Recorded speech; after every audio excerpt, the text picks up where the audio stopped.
আজ দুপুরবেলা আমাদের হাউজিং সোসাইটিতে সজনে গাছে বাঁদর ও হনুমান এসেছিল। তো বাবা তাদেরকে পাউরুটি এবং কুকিজ দিল, এবং আমার মেয়ে এই প্রথমবার হনুমান বা বাঁদর দেখলো। অন্যান্য বাচ্চারা হয়তো চমকে যেতে পারতো বা কেঁদে উঠতো, কিন্তু আমার মেয়ে খুব কিউরিয়াস ছিল যে জিনিসটা কি।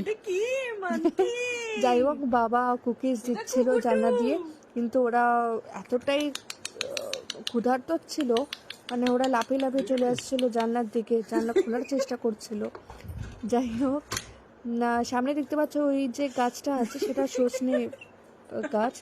বাঁদররা প্রায়শই সজনে পাতা খেতে আসে।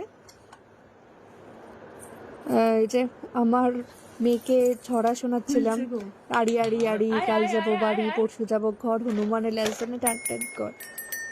তো এই লেজ ধরেই ওকে ছড়া শোনাচ্ছিলাম।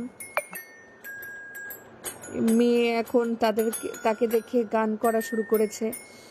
এই প্রথমবার কাছাকাছি দেখছে, হাঁ করে তাকিয়েছিল বাদরের দিকে। কি শোনাচ্ছে আর বাদর কি শুনছে ভগবানই জানে, কিন্তু আমার মেয়ে আপন মনে তার জল তরঙ্গ বাজিয়ে গান শোনাচ্ছে তার দাদুর কোলে বসে। তো এই প্রথমবার আমার মেয়ে এরকম বাদর দেখলো।